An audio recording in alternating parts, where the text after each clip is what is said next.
get you out of here a little early. Hearing assist should be working, Bruce. Do you have it on your phone? Yeah, it should be working. Alrighty. Yeah, this morning is prime time. I'm sure some of you are planning to be there. So yeah, so we're going to have a little shorter class today than normal.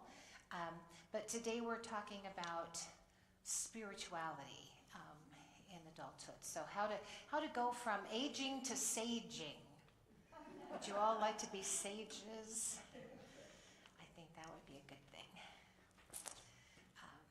So let's get started. I would like to read just a brief verse from Matthew, the 12th chapter, or 11th chapter, beginning at verse 28. Jesus said, "Come to me, all you who are weary and are carrying heavy burdens, and I will give you rest. Take my yoke upon you and learn from me, for I am gentle and humble in heart, and you will find rest for your souls. For my yoke is easy and my burden light." I like to remember that passage when things are going a little bit rougher in my life, that there's someone who will, I can share my yoke with, I can share my burden with. And Jesus is always there to help carry that burden. It's the image, of course, of two oxen who are tied together, and they then share the load and share the burden. And Jesus said, my yoke is easy and my burden light. So join together with me, he said, and I will help you carry your burdens as well. Let us pray. Loving God, what a joy it is to be in your presence this morning, to be able to speak into your will and your way for us. Help us, Lord, to focus on you today and how you want us to enjoy these years that we have left in our lives, these very beautiful and grace-filled years. And so we just ask you, Lord, to be with us now as we open up your word together, as we study together, as we talk together, as we fellowship together, that we might do all things, Lord, in your name. Amen.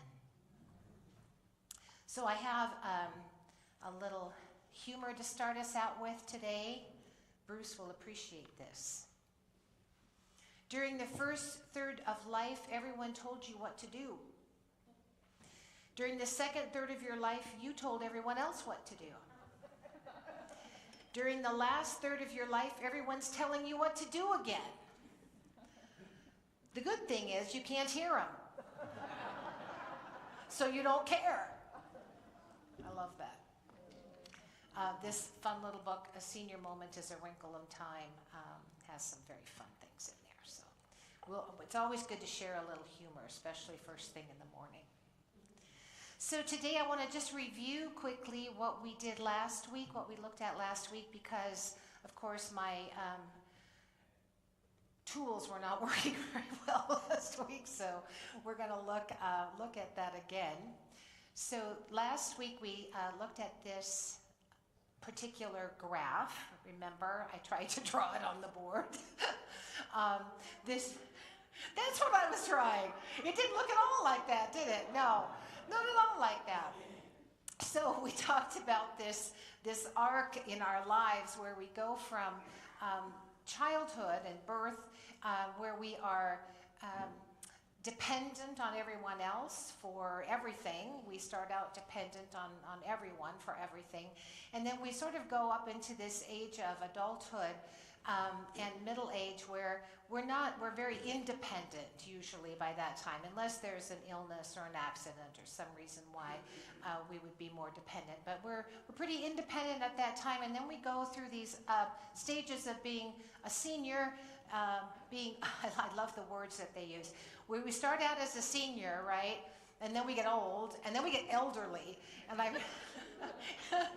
I remember someone in my congregation once said to me, she said, I went to the pharmacist today, and she said, it's the first time someone said, when you're elderly, you shouldn't be taking this medication. I'm like, and she said, I felt so old. Well, she was 85 at that time. But nobody nobody had ever called her elderly, and she didn't like that word at all. So, but by 80, I guess we're considered elderly, and then we're aged by after that. So we go through that, and then we come back to that stage of dependency. And of course, again, illness, injury, accidents can skew that, but this is sort of the general arc of our lives. And then we talked about some of the reasons we might be, some of the things we might be afraid of as we get older in this third of our life. And these were some of the things that we captured. Loss of mobility. We don't like not being able to get around on our own. Loss of autonomy. That was a big one, where people said, I want to be able to do my own thing and not have to depend on people all the time for everything. Loss of a spouse, friends, family, loss of good health. All of us, struggle with things some of the things that we are losing our ability to do. Loss of place, so not having the same home or location, having to move out of what's familiar to us. And then becoming invisible. That was one that I thought was very striking, that we don't want to feel like we're invisible because we're older. Losing purpose for living. And then, of course, mental decline. And mental decline happens, we call it dementia. Oftentimes there's clinical kinds of dementia, like Alzheimer's disease, but there's also just as our brains get, as we get older, physically our brains shrink a little bit, and we do lose some of our ability to process. And that happens pretty regularly. We call them senior moments, right? My idea of a senior moment is that we just have these file cabinets that are so full of information, it just takes us a while longer to process it, right? To find it in all of that. So I think it's a good thing that we have those senior moments. Just so much information to process. But today we're going to talk about spiritual formation in older adulthood. How do we become the person that God intends us to be? Sometimes in those middle years of our lives, we're so busy. We have so many things to think about. We have so many things to do. We're in our jobs. We have kids to raise. That we don't really think an awful lot about our spiritual formation. So we're going to talk a little bit about how that can certainly improve as we get older, and we can have an opportunity to go from aging to saging.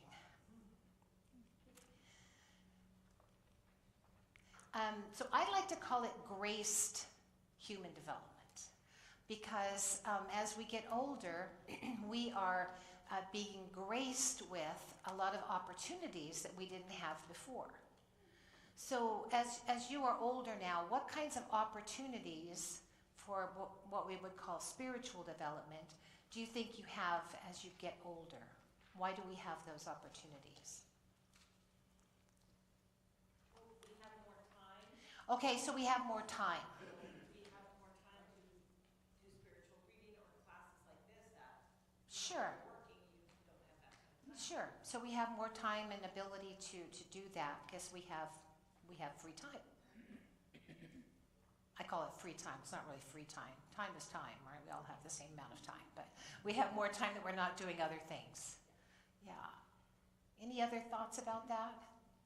Yes. The loss is more frequent. The loss. The loss of our friends, our acquaintances, our touch with things we were a part of before. Okay. All right. So we have some losses, and maybe that drives us. You think maybe to be thinking more spiritually. Okay. Other thoughts? We do have. Hopefully, we have more wisdom. Yes. Hopefully, by this time, we do have more wisdom from life experiences. Yes. Dave. In your middle age, or even younger, you're immortal. You feel immortal. You get to this age, and you start feeling your mortality, and you want to grab on. Okay, so there's a desire or a drive to think beyond the present moment, because when we are younger, don't think about death, right? We do feel kind of immortal. Yeah, so we have that drive to think about things that are more spiritual, more eternal. Yeah. Other things aren't in the way we can go to church. What's that? Other things aren't in the way that we can go to church. You can go to church more often. That's right. There you go. So we're going to look at several different models today, and I don't want to get too bogged down in the weeds of these things. Some of you probably already know a lot of these things about various stages of human development, but I'm just going to touch on a few of these because I think they're important to understand as we go through looking at our spiritual development, because our spiritual development has a lot to do with our psychological development, right, and also our physical development as we get older. So this kind of gives you a timeline of some of the people who have been the most notable in these areas, starting in 1923 with Sigmund Freud, who diagnosed that we have an ego and an id, right? And the ego is this this thing in us that drives us. So we have an ego that is not only self-directed but also self-protective, right? We have this part of us that wants to protect ourselves from all things, and the thing that can grow is our ego. And then Carl Jung came up with these stages of development, and we're going to look at those. Carl Jung was a psychoanalyst. He some of the things he came up with, of course, if you have done any kind of Myers-Briggs test or anything like that, where you look at the kinds of things that come into your development, he talks about the shadow side of us, that everyone has, not only what we see, what we project, but we also have a shadow side, and we have to learn how to work with that shadow side, to embrace it, to deal with it. For us, it's the concept of we are all what? Saints and sinners. We all have this dark side, right? That we, as we grow older, we learn to manage, to overcome in some ways. This is something that just, but it does form who we are, and so we need to understand it and learn from it. And then Thomas Merton came up with the Seeds of Contemplation. Howard Thurman wrote a book called Jesus and the Disinherited about that same time, 1949, and they look at meditation and contemplation as something that helps us to look internally and begin to do the work that we need to do inside ourselves so that we can become fully who God intends us to be. And then in 1958, Eric and Joan Erickson wrote The Identity and Life Cycle.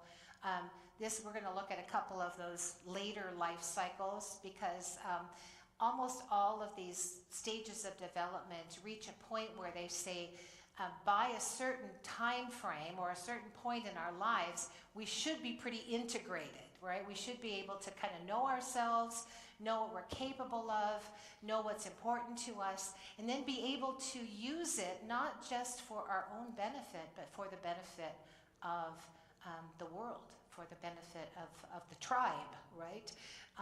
So Abraham Herschel wrote Insecurity of Freedom, Essays of Human Existence. We're going to just look at some brief quotes from these people as we go through. So Carl Jung, Stages of Man, he wrote this in 1933. He introduced that whole concept of being an introvert or an extrovert. Introversion, by the way, is not just that I don't really care to be around people as much, or I'm kind of shy. And extroversion is not just being outgoing.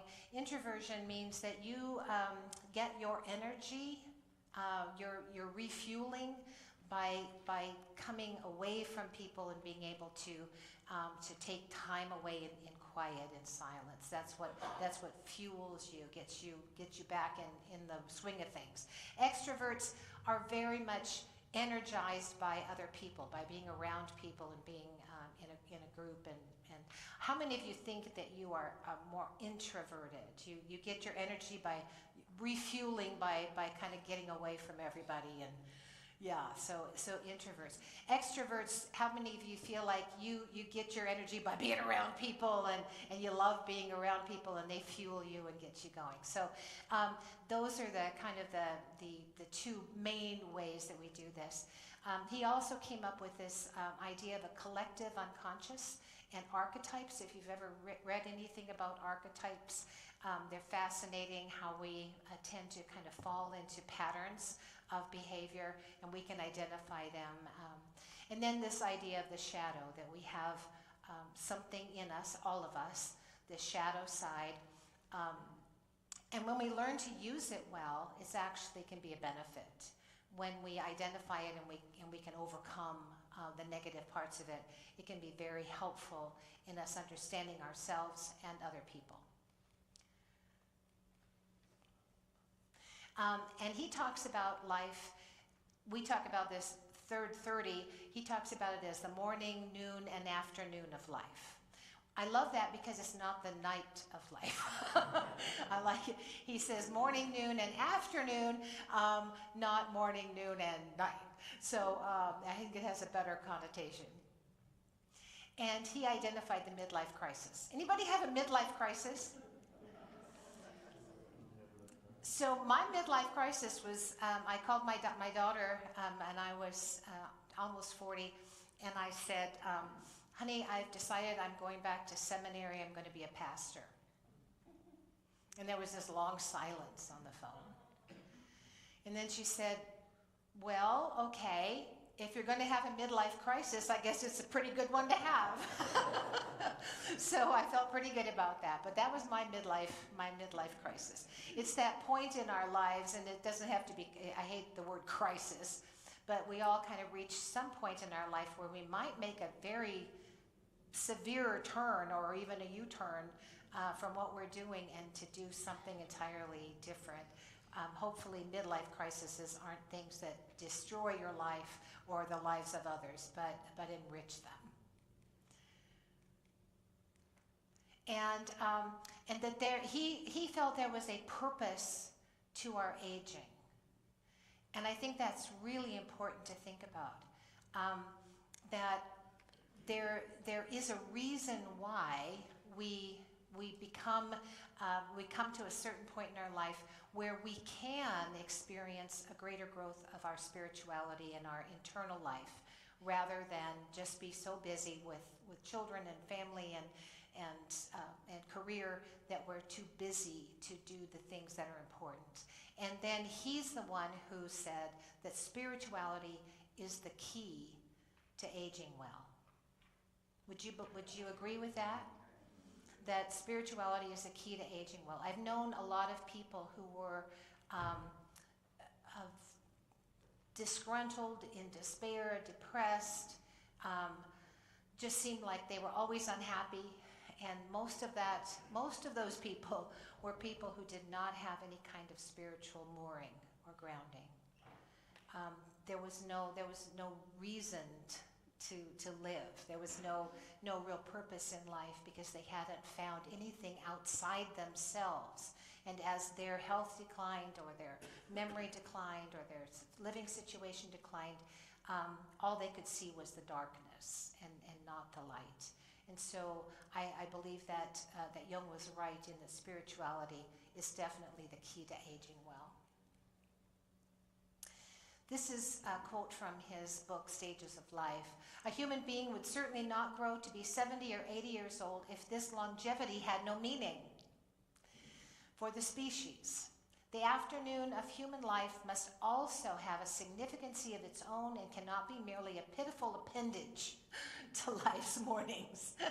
I hope this time of our lives is not a pitiful appendage to life's mornings. And I think that he is perfectly right, that this longevity that we have must have meaning. And not just meaning for us personally, but meaning for the world. Because to live a long life, if you think about the elders in Native American culture or a tribal culture, who were the elders? What did they bring to the table? Wisdom. They brought wisdom, and they brought history, didn't they? They were the keepers of the history, and they were those that had that ability to take what they had learned, right, and translate it into what they're experiencing now, and be able to teach and be the source of that wisdom for the tribe. We are a tribe, right, of humans. We are collectively the storers of a lot of history and a lot of experience, and hopefully that is turned into wisdom that we can then share with others. So I think that he brings up that really important point. We grow as elders so that we can give what we know and what we've learned and experienced. So Thomas Merton wrote Seeds of Contemplation in 1949. He revived the idea that contemplation was an important tradition. So can you think about, when we think contemplation, what do you think of? Who do you think of? Centering prayer. Yeah. If we think about contemplation, oftentimes we think about like monks, right? Or the ascetics who went out into the caves and contemplated. We think about some of the more contemplative religions, Buddhism, Hinduism, Confucius, yeah, easy for me to say. So these contemplative types of religions. And most of that, I think he's referring to, is that we don't, in our Western culture, those things weren't valued very much, those contemplative kinds of things. So he says we needed to revive that in the U.S. tradition. To identify, to understand that there is a God, and that we find our identity in Him. What does it say in Genesis, right? We were created in the image of God, right? So our identity as humans comes from the fact that we were created differently than all the other creatures. We were created with a soul, with a spirit. And that identity then is found in God. And otherwise, we're kind of searching all the time for our identity, right? If we don't find that identity in how we were created, then we're always searching to find who we are and whose we are. He talks about the true self and the false self, how to get in touch with who we really are inside. The concept of masks, where we walk around with a mask on that says, this is, if you look at me, this is who I am, but really inside I'm a whole different person. He talks a lot about how we find our true self and are able to project that true self to the world, not be afraid that we have to put on a mask, a false self.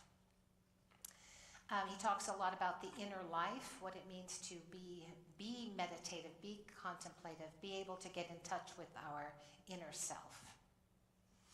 This is a quote from his book, New Seeds of Contemplation. For me to be a saint means to be myself. Does that sound right? When you think of being a saint, what do you think of? Someone who's perfect, right? We talk about sainthood as being somehow perfection, someone who's perfect, the ideal.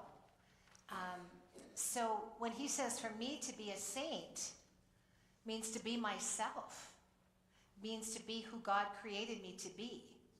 And that means living my best self with my uniqueness, with my particular skills, abilities, life experiences. To be my best self then is to be a saint. Therefore, the problem of sanctity and salvation is in the fact the problem of finding out who I am and of discovering my true self. So for us to be able to discover who we are, the greatest gift then to the world and the greatest gift back to our God is to say, I want to be the best me so I can be who you created me to be. So Howard Thurman was a black man who grew up in slavery, wrote some wonderful spiritual writings, again talking about how to be our best self, even to the point of suffering and death. He grew up in the Jim Crow South. One of the principal architects of the modern nonviolent civil rights movement. If you ever want to read some very interesting work around that whole civil rights movement, read Howard Thurman. He mentored Martin Luther King and others in that movement, and he was what we would call a mystic. So he found a way to get in touch with his inner self, his soul, in a way that was rich and beautiful. He writes some beautiful poetry and kind of mystical writings. Howard Thurman says in his book, Jesus and the Dispossessed, there is something in every one of you that waits and listens for the sound of the genuine in yourself. It is the only true guide you will ever have, and if you cannot hear it, you will all of your life spend your days on the ends of strings that somebody else pulls. Isn't that beautiful? That is just beautiful. And how many of us, have experienced that, where we're just like, seems like somebody else is controlling everything we say, do, are, or we're seeing ourselves reflected in someone else's view of us. So Thurman says we really need to listen to that sound of the genuine in ourselves. Who are we at our core? And when we do that, that is the richness, the fullness of our lives. So Eric and Joan Erickson, they wrote a number of books, but they kind of identified this life cycle of the human being. They worked together. They were talked about psychosocial development, so how we develop mentally and in society, in the social environment. He has 8 stages that build on each other. And the crisis, he says, a crisis catalyzes growth, which is interesting. Every time we reach a certain stage in our life, he calls them crises, or stages where we move from kind of one part of who we are into another, one identity, one way we see ourselves into another. When do those things happen? Have you seen that in your own life, where what you call a crisis? And I know a crisis doesn't mean something negative necessarily, but a big change in your life has impacted how the rest of your life has gone. Tell me again. Having a baby, yeah, definitely changes you from being self-centered and all about you, right? And into having to take care of another life that's so dependent on you. Death of a partner, definitely a crisis that changes how you see yourself, right? You're now not part of a duo, you're singular, and it changes definitely the way you approach your life. David? Getting fired. I just read an article the other day that said getting fired could be the best thing that ever happened to you. And I have to tell you a story. It's true in my life. So my first career was teaching. My second career was real estate. So I was hired to do this, to be marketing director for Mortgage Guarantee Insurance Corporation. Big insurance company. They insured all of the loans in Alaska under Alaska Housing Finance, and the market crashed. And MGIC had all these properties, thousands of properties, a lot of them just pieces of garbage properties, but all this property to sell. And so I got hired to be marketing director, and I did this successfully for a long time, but then one of my sales associates decided that she wanted to get rid of my boss. And so she worked behind the scenes to get rid of my boss, and I came to my boss's aid and kind of stood up for my boss. Well, the boss above my boss decided that because he was going to get rid of my boss, then I guess he had to get rid of me too. So I got fired. Best thing that ever happened to me.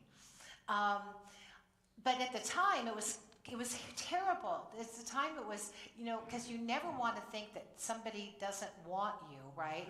Or that you're not capable, or you're not good enough, or whatever. So you go through this time of kind of soul searching, and then you realize the next opportunity is probably so much better than the one you had before. So getting fired can be a good thing, but it definitely is a crisis. It definitely makes you do a lot of soul searching, and it can be a big change in your life. Yeah. Anybody been fired? See, yeah. No life-threatening thing. So this is Eric Erickson has 8 stages of development. I just want to look at the last 2. Stage 7 is I never can say the word, generatively.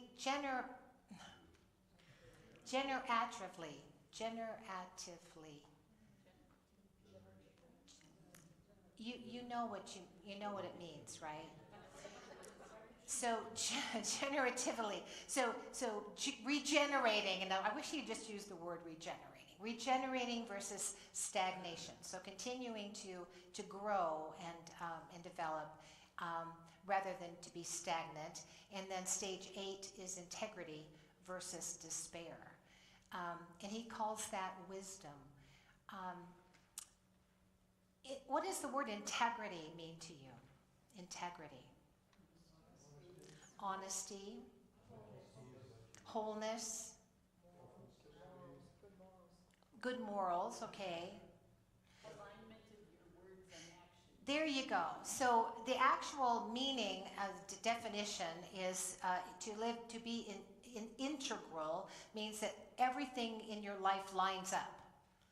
So what you see is what you get, what you say is what you mean, your words and your actions line up. So it's living with that kind of integrity, meaning you are genuine, right? You are who you are, and what you see is what you get. That's all your ducks are in a row. Yeah, everything. You are what you see. Everybody sees who you are, and you live with that kind of.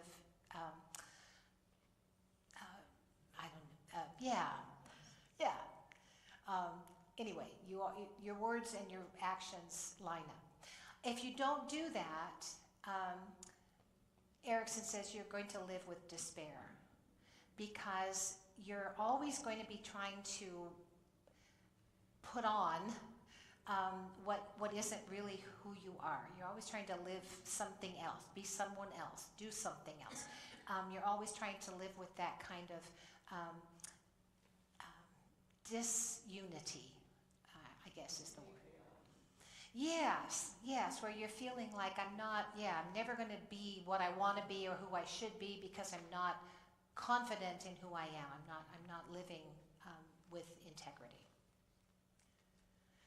And then he has another stage, 9th stage, which is gerotranscendence, or kind of coming to this cosmic perspective of the world, right?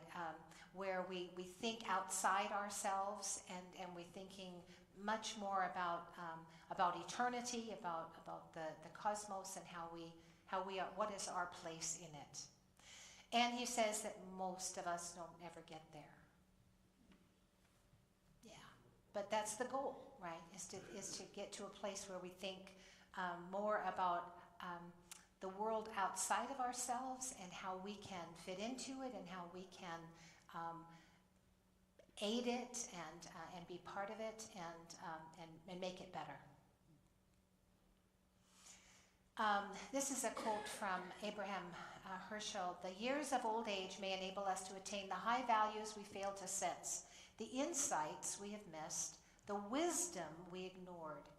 They are indeed formative years, rich in possibility to unlearn the follies of our lifetime, to see through inbred self-deceptions, to deepen understanding and compassion, to widen the horizon of honesty, to refine the sense of fairness. Sounds pretty ideal, doesn't it? But it is that opportunity, right, to kind of do all that inner work that possibly we ignored as we were younger and busier with other things. But I love the idea that he says these are formative years. Have you thought about that? That old age can be formative years?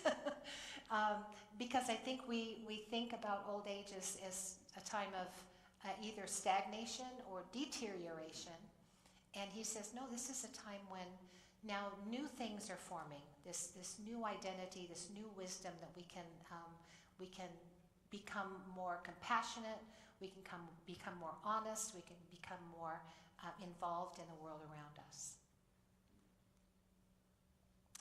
And then finally, Fowler, in his stages of faith development, I'm going to give you this handout because it's kind of hard to read all the things going on here. So if you would just, you have, the stages? Okay, good. So I'll give you those. Sandy, can you help me with passing these out, please? Yeah, thank you.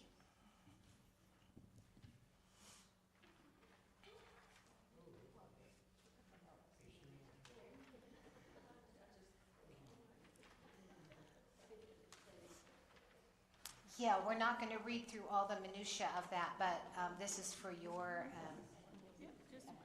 bedtime reading, maybe.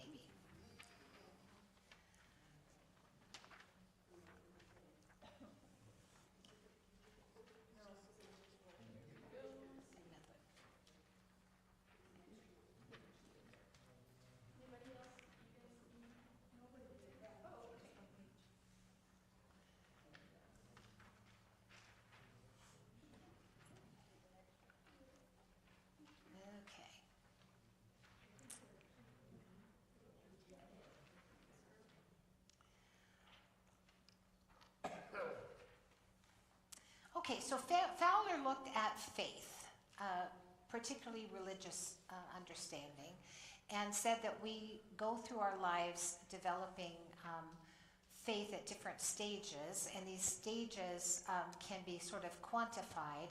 So he says we start out in early childhood with images and stories. We tell kids Bible stories, right? And so they develop images.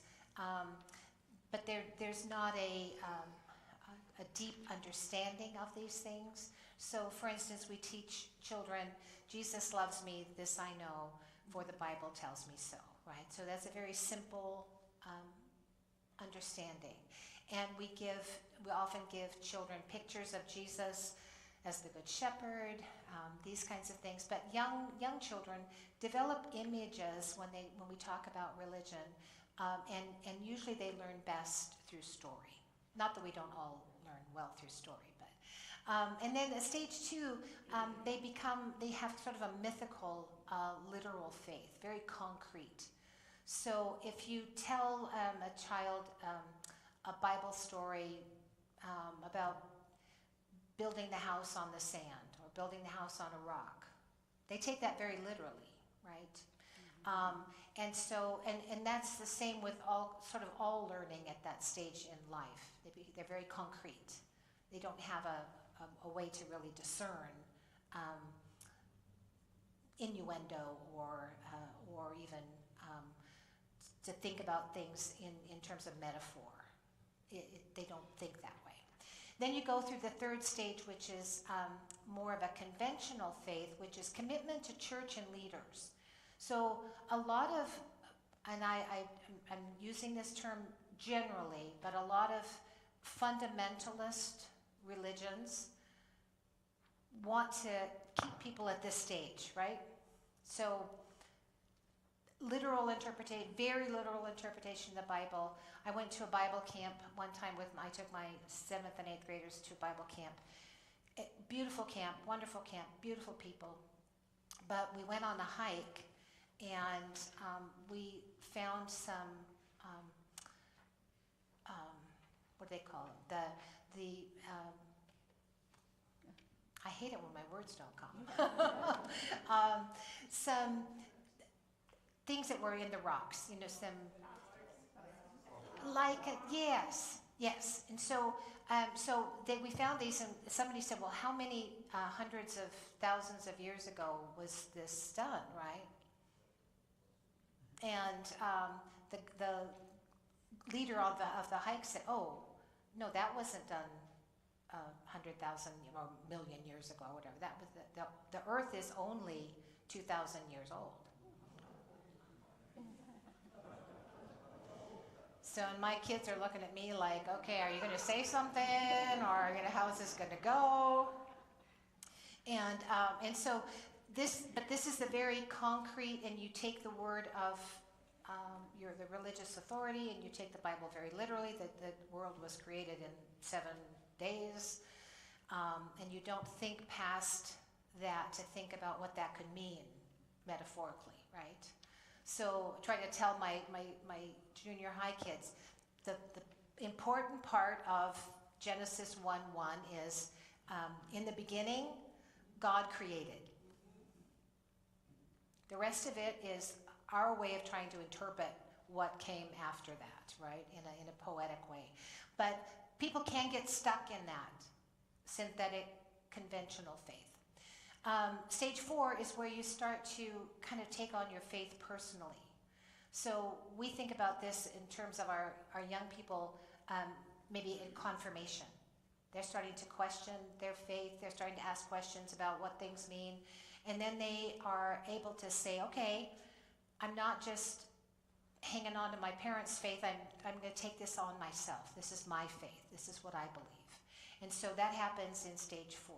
And then stage 5, you become kind of aware of perspectives, different perspectives of faith. You look at people and you say, oh yeah, people can believe this or they can believe that, and we can all kind of agree on the most important parts, but we don't all have to think uniformly about faith. And then finally, stage 6 is this transforming power of universalizing faith. And according to Fowler, most of us never get there. He said most people never get to that stage. And you have that in your handout, so I'm not going to go through that. So this brings us to a question of what you see as your model for aging. Who do you, when you think about someone who aged well,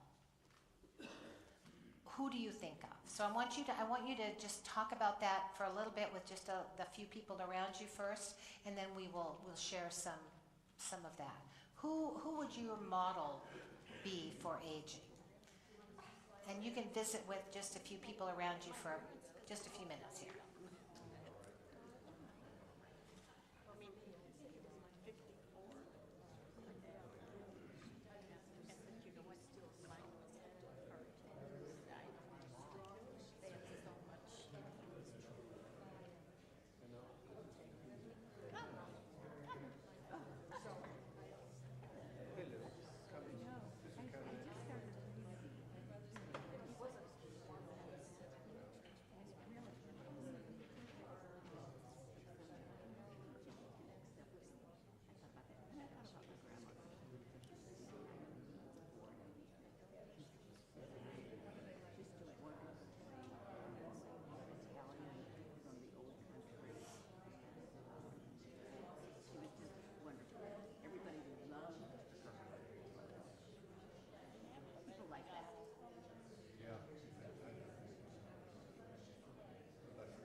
just another minute.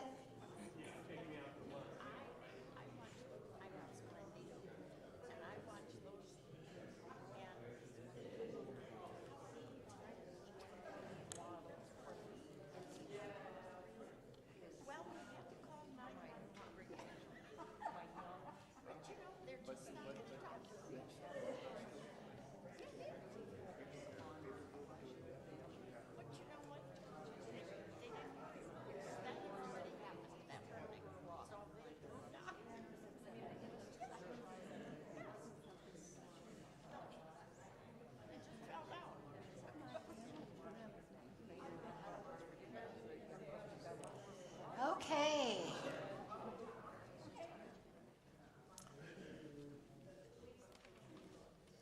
Okay, so anyone have some that they would like to share with us? Richard Rohr. Richard Rohr. Okay, actually, I have a couple quotes from Richard Rohr. Yes. Well, obvious ones are like, who'd you say? Dolly Parton, Dick Van Dyke, Dick Jane Van Fonda, Dyke who- was turned 100 this year. Absolutely, with joy and happiness. But then closer to that would be my mother and my grandmother. They had many physical limitations in their later years, and they never complained about it. Never said a word. They just never complained. They were always very happy and very spiritual, and that's a darn good example. Yeah, we all should have those examples. Yeah. Anyone else? Patty? Well, we made it a little more personal. Gail's husband, my aunt, and mother-in-law, just people that we know. And what made them examples for you? What was it about them? If I can get through this without crying. Don was a man of very high integrity, good, strong morals, a man of strong faith, a man very active, very, very active. So all those, were a good model of aging for me. Uh-huh. So Good, yeah. And my model these days are the people I live around, Oh, because of course they're all older than I am. of course they are. Yes. I told them, this one couple, I saw them in the mail room, and I said, "How are you today?" Because they were good friends of mine. "Oh, we're fine." And because we all say that. "Oh, I'm fine." Uh-huh. I said, "How are you really?" "Well, we had to call 911 this morning." But, that had already happened. Yeah, that was So gone. over. That was in the past. Very good. Anyone else had a model? I've been reading the Billy Graham book, and I Yes. admired him before, but since I've been reading the book, he's pretty amazing. Yes. Can't reach you there, Bob. I live to know all four of my grandparents and two of my great-grandparents, and all of them from, historically from the Depression era. But their values, their determination, their positivity, we can handle anything. So that was pretty good. In my career, President George H.W. Bush, jumping out of airplanes at 90. Yeah. Just always very positive, good communication skills. I like President Bush. Yeah, very cool.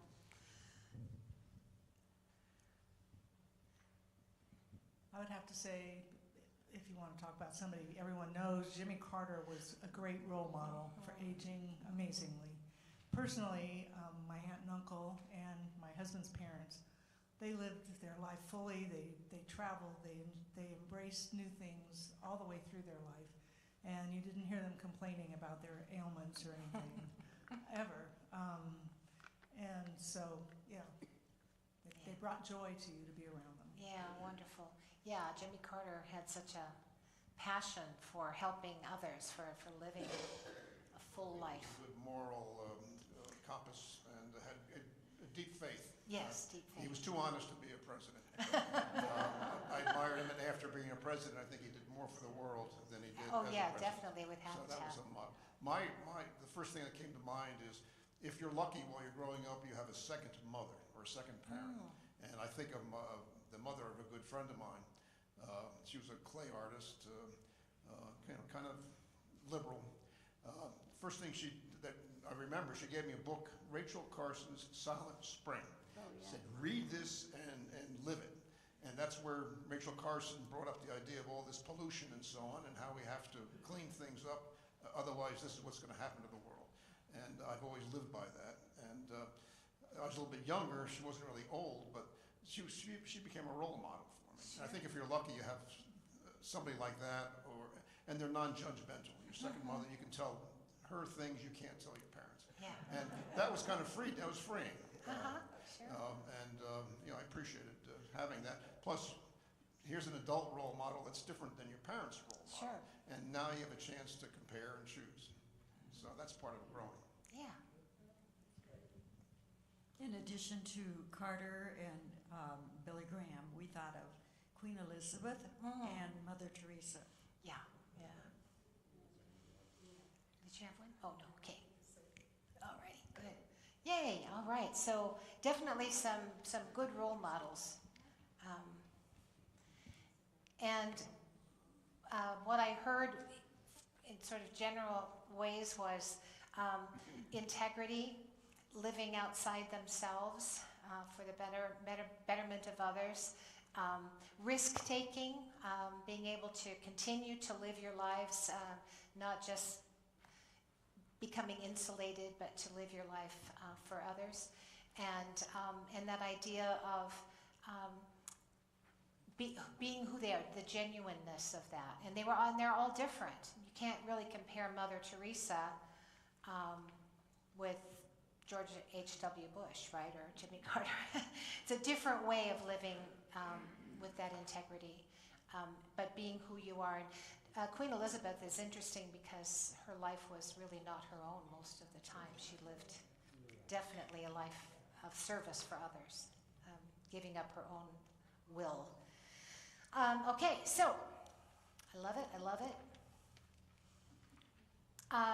So any questions before we go on a little bit more here on this whole area of spirituality and aging? Anything that just is like jumping out at you going, can we talk about this? Are we going to talk about that? Carol?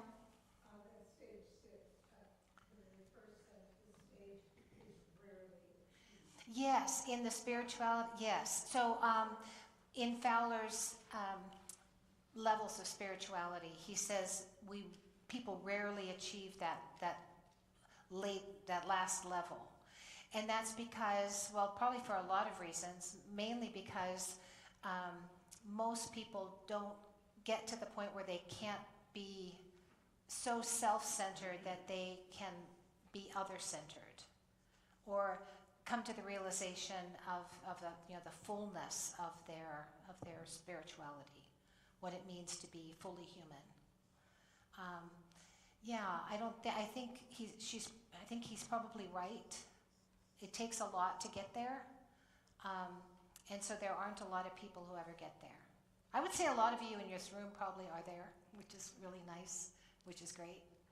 I think most of the things that you've talked about so far happen, and the people we talked about are introverts that had time to think and that had time to contemplate.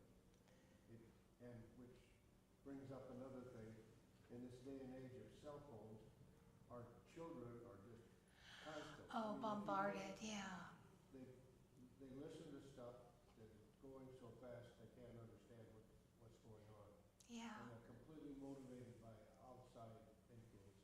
Yeah, so if you didn't hear that, the idea that so much of our young people today are so bombarded by external information coming at them so quickly that they don't have time to really think much about any kind of internal things, right?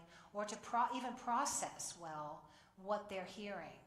Now you said that maybe being more introverted would help with that those who are more spiritual are more introverted. I would say not necessarily introverted, but that they take time to look inside. It's a hard thing to do, to be self-aware, to be completely self-aware. And sometimes we don't like to do we don't like what we see, right? We're like, I really, should I have said that? Should I have done that? What was I thinking? And to then be able to process that and say, what made me say that? What made me do that? What's going on inside me that I think that way? That's hard work. It's hard work, David. I think youth is lacking the skill of critical thinking. Oh, yes. They see something on their phone and that's it. It's truth. Yes. Yes. Yeah. Yeah. Critical thinking is very much lacking in our world today. Yeah.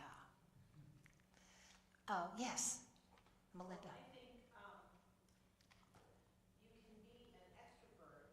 I'm gonna use the mic because I think you can be an extrovert, but also an introvert, like a little bit of both. Sure. Because, like for myself, I'm definitely an extrovert, but I also am a contemplative too.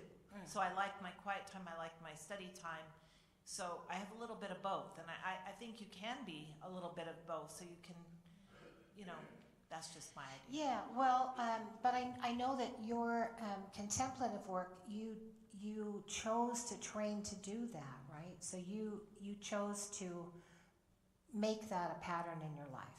So yeah, it doesn't necessarily come naturally. It's something we choose to do.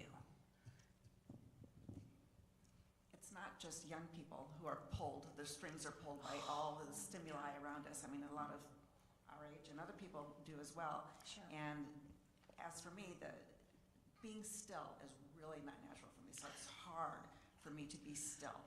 And so my sisters are not agreeing with me, but anyway. She was like, yep. So it's not just young people, it's other people as well. And we have to choose how much stimuli we're going to take in and how much attention to pay to it. Yeah, for sure. Yeah, if you've noticed yourself, watching the news for too long and then getting very agitated, you think, okay, got to step away from this for a while. Yeah. Okay. All right, let's move on because I want to get you out of here early enough to have this wonderful chicken dinner that's being fixed next door. So, this is a beautiful poem by Samantha Reynolds. I just love this. I am not old. I am not old, she said. I am rare. I love that. I am the standing ovation at the end of the play. I am the retrospective of my life as art. I am the hours connected like dots into good sense. I am the fullness of existing. You think I am waiting to die, but I am waiting to be found. I am a treasure. I am a map. And these wrinkles are imprints of my journey. Ask me anything. I love that. I love that. That's the kind of elder I want to be.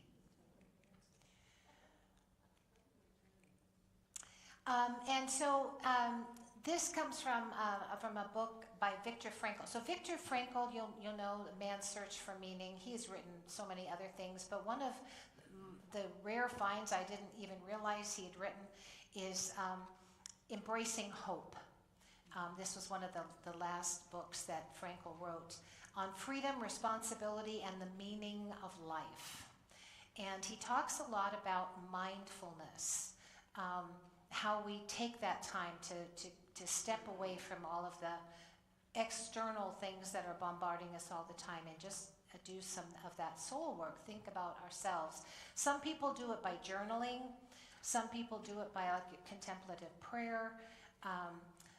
Some people do it while they run or while they walk, or there's all kinds of ways where you can spend that time in soul searching. Some people do it by deep reading and reading spiritual pieces and things by deep thinkers to sort of reframe our brains. So he writes, and so mindfulness for me is the very simple process of actively noticing new things. Pretty simple. When you actively notice new things, that puts you in the present, makes you sensitive to context. And that comes from, that's a quote from Ellen Langer, I'm sorry, from Harvard University. That was not Frankel's book. Mindfulness and contemplation. Ellen Langer defines mindfulness as a simple act of noticing things as they are. Richard Rohr, which we mentioned as one of the great examples of people in their later years being so brilliant and being able to be so contemplative. He defines contemplation as the practice of being fully present in heart, mind, and body to what it is that allows you to creatively respond and participate in God's love, mercy, and justice. I love that definition. So mindfulness, contemplation is being fully present in heart, mind, and body to what it is that allows you to creatively respond and participate to God's love, mercy, and justice.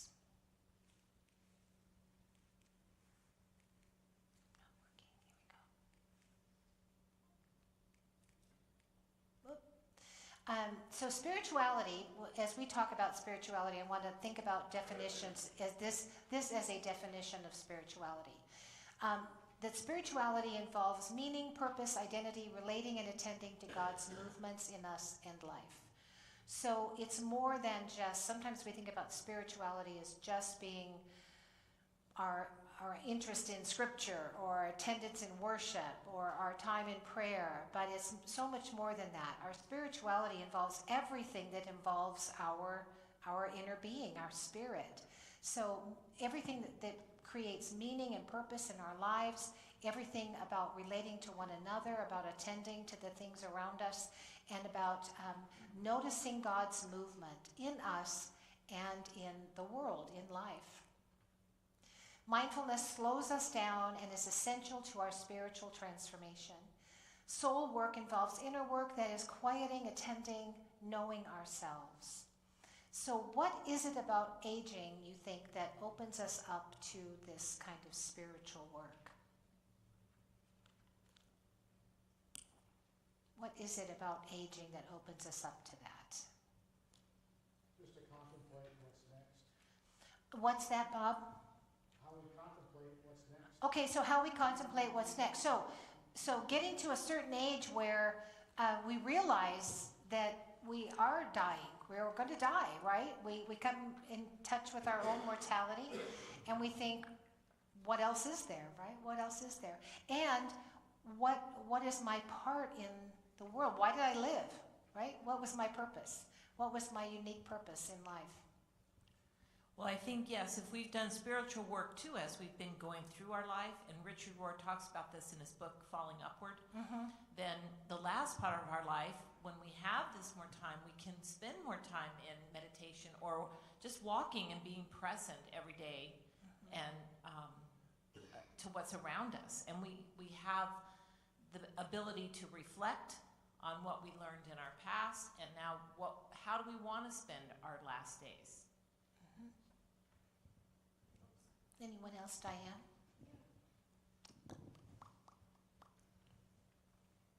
Well, now we have more time to think about others. And so this is the time we can volunteer because we aren't centered around us so much. Yeah. So just time. What's that? Time is the answer. Time is certainly a big part of the equation. Yeah, time and what you do with it. Yeah. Anyone else? Okay.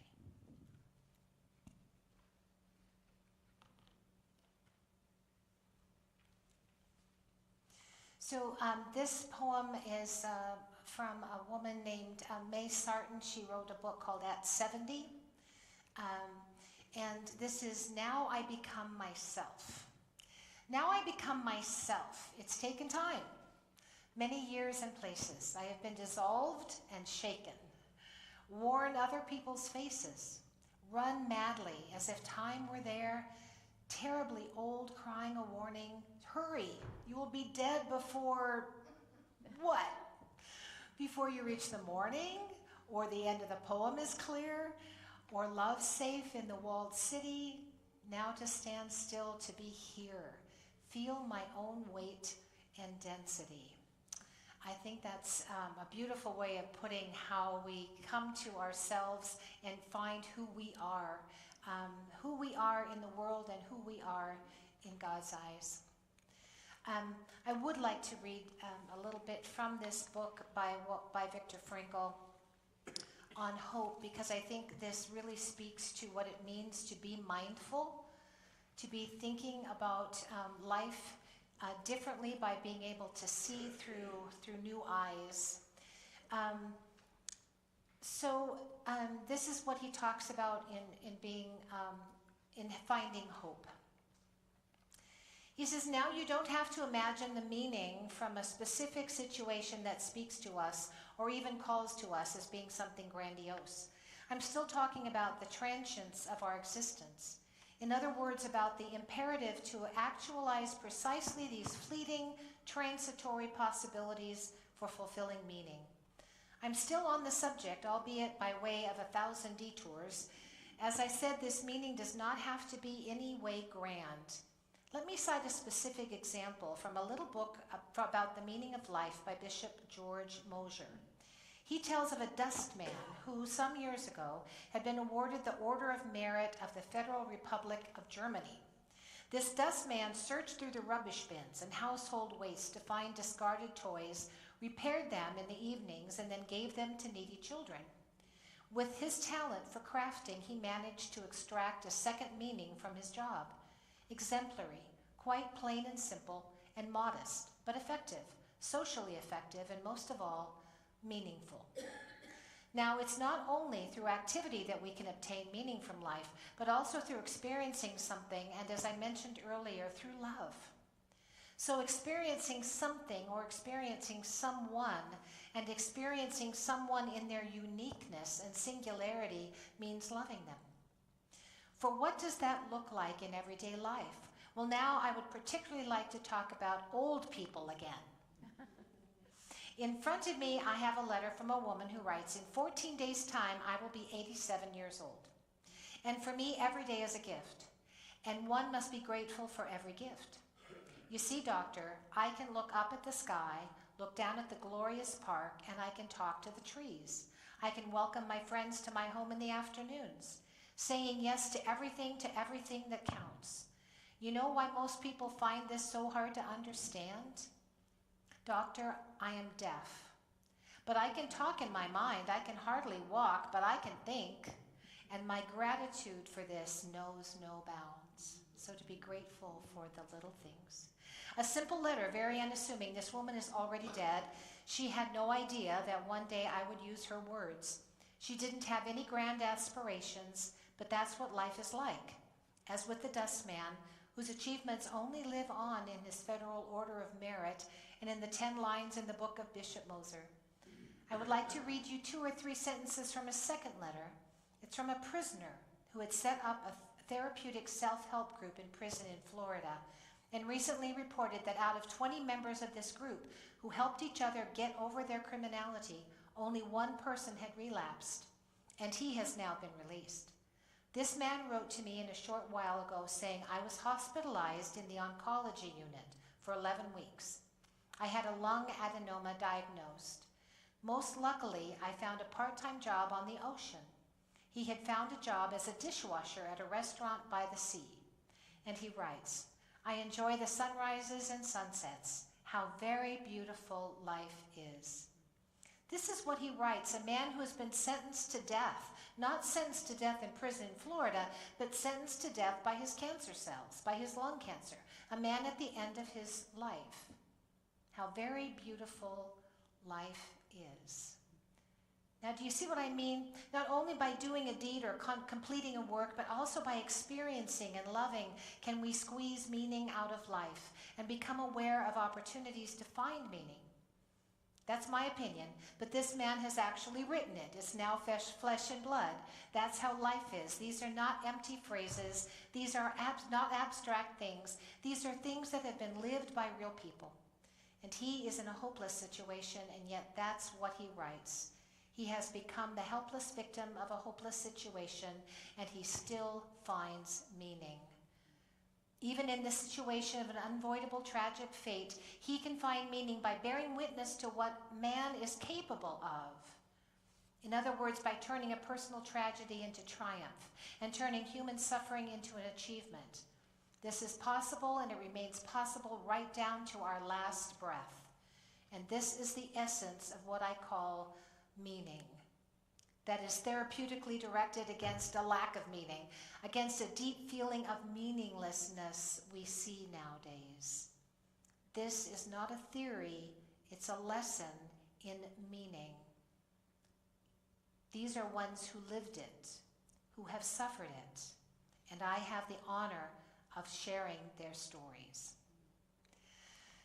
So meaning can be found in many ways, but I think what Frankl is trying to say, and of course Viktor Frankl, was a survivor of concentration camps, several, and when he was released from the concentration camp, he found out that his parents and his brother and his pregnant wife all were killed during his time in imprisonment. And yet he has found such meaning in life, in the beauty that surrounds him, and he's been able to bring this out in people. We have a wonderful story to tell, don't we, in our lives? We have those people that you have mentioned that have meant so much to you, that have taught you so much, that have been examples to you. We have those to follow. And we have a loving Savior who also has taught us how to live, who by his life and death showed us that even through the harshest times of denial and persecution and suffering, he showed us how loving one another is the most important thing in life. So I want to end with a little poem from Joyfully Aging to set us on our way here, and then we'll pray, and then you will have lunch. This is called Older Adults, the Ministering Ones. Happy are those who suffer with the very young, the very old, and the very lonely, for they have compassion. Happy are those who greet the world with smiles, laughter, and anticipation, for they have courage. Happy are those who live not for themselves, but for others, for they have freedom. Happy are those who listen and learn and extend their hands, for they have understanding. Happy are those who speak gently and live humbly, for they have dignity. Happy are those who give simply and love deeply, for they have sincerity. Happy are those who live intensely and sing through life the praises of the risen Christ, for they have awareness. Happy are those who have compassion and courage, freedom and dignity, understanding, sincerity, and awareness, for they are unique. Happy are those who at times forget their priorities, focus too much on themselves, react inappropriately to others, and sometimes even make a big mess of things, for they are forgiven. Let us pray. Gracious God, thank you so much for this time we've had together. Thank you for insights of so many people who have done such great work to understand who we are in our imperfections and to bring out the best in us. And thank you, Lord, especially for Jesus the Christ, our Savior and Lord, who lives in us by the power of the Holy Spirit and can grow in us faith and compassion and love and generosity and all the things that make life worth living. Amen. Go forth and eat.